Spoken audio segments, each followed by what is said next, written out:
Assalamualaikum warahmatullahi wabarakatuh. Selamat datang guys dalam channel Pecinta Ilmu, dan kali ini channel ini akan membahas ataupun mengupas secara tuntas gitu ya soal-soal tes potensi akademik. Soal-soal TPA ini sebenarnya terbagi dalam beberapa jenis ya. Ada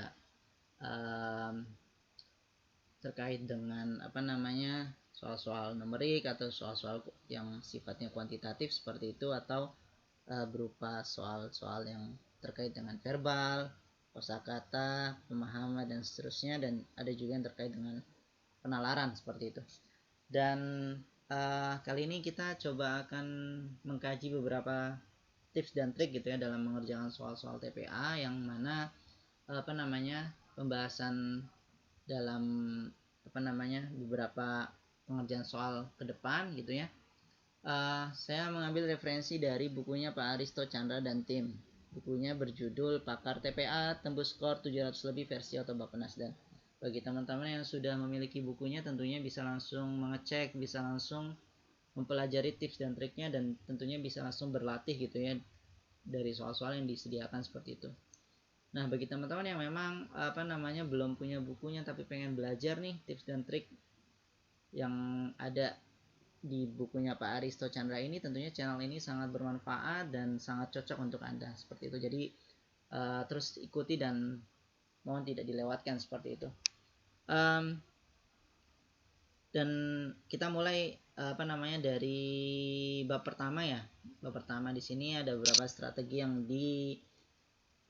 jelaskan oleh Bapak Aristo Chandra dan tim. Salah satu yang pertama yaitu adalah strategi pemecahan masalah seperti itu. Nah, sebenarnya kan soal-soal TPA ini yang terkait dengan kuantitatif atau soal-soal yang dalam kelompok numerik seperti itu tidak jauh berbeda sebenarnya dengan matematika dasar ya. Nah, bagi teman-teman yang berjurusan IPA atau memang suka matematika, tentunya ini tidak menjadi kendala ya. Tapi bagi mereka yang memang berjurusan IPS ataupun orang-orang yang lebih condong ke tipe sosial humaniora dan tidak suka dengan eksak atau matematika, tentunya menghadapi beberapa kendala atau kesulitan dalam pengerjaan karena mereka mungkin tidak terbiasa ya. Nah, untuk itu kita coba berdiskusi ataupun berbagi terkait dengan beberapa teknik, tips dan triknya yang memang sangat bermanfaat dalam pengerjaan soal-soal TPA gitu ya. Nah, dalam strategi pemecahan masalah di sini ada beberapa teknik sebenarnya. Nah, kali ini kita coba akan membahas salah satu tekniknya, yaitu teknik melihat pola seperti itu. Teknik melihat pola. Nah, teknik melihat pola ini sebenarnya kita cukup mencermati soal dan melihat pola yang memang bisa kita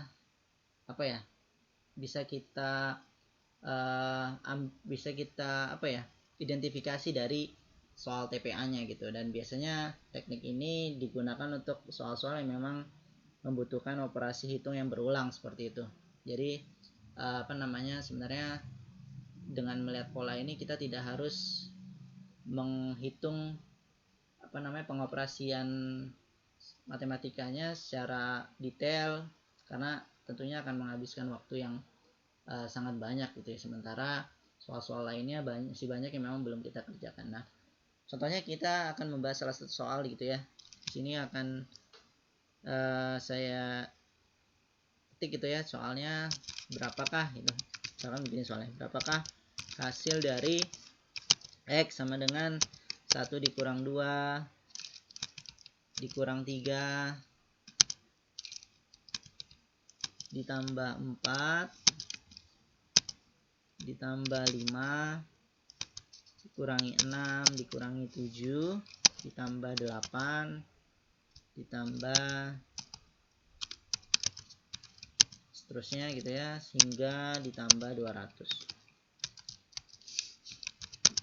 Ini berupa soal pilihan ganda dan opsinya adalah yang pertama A adalah 0, kemudian B adalah 50, C 100, D 200, dan E 400. Nah, dalam pengerjaan soal ini kalau kita hitung satu-satu secara berurutan akan menghabiskan waktu ya.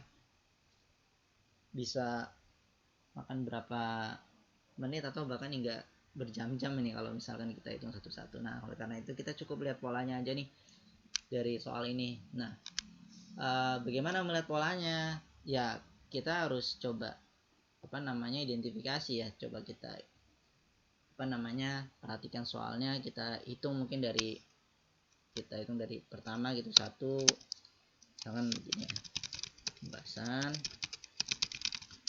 1 dikurang 2 dikurang 3, ini berapa nih?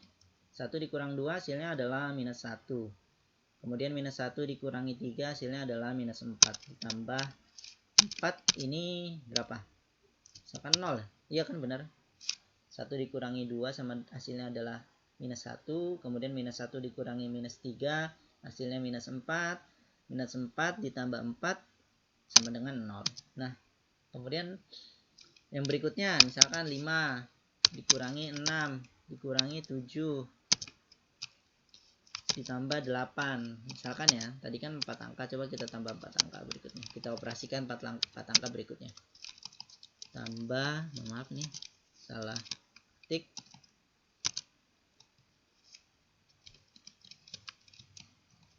oke, 7 tambah 8 berapa nih? 5 dikurangi 6 hasilnya minus 1, kemudian minus 1 dikurangi 7 minus 8 ditambah 8 juga hasilnya 0 ya. Nah, kita bisa langsung ini nih mendapatkan polanya. Jadi setiap pengoperasian 4 bilangan dalam soal ini hasilnya selalu 0 seperti itu. Jadi angka berikutnya bisa dipastikan 4 berikutnya pasti 0. Kita coba ya ikuti polanya. Pastikan 9 ya, tadi kan 8 terakhir. 9 dikurangi 10, kemudian dikurangi 11 ditambah 12.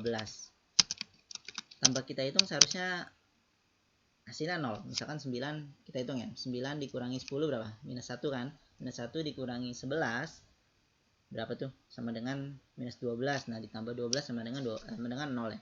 Nah, jadi setiap 4 bilangan yang kita operasikan itu pasti jumlahnya 0, sehingga kebetulan di sini juga angka terakhirnya adalah 200 dan merupakan angka genap.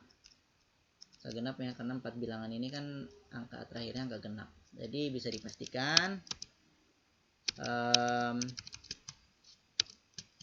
ketika kita ikuti polanya sampai dengan 200 pastikan 0. Jadi sudah bisa kita tebak jawabannya adalah 0 tambah 0 tambah 0 ya, hasilnya sama dengan jelas ya 0. Jadi bisa kita langsung tentukan jawabannya yang benar adalah A gitu ya.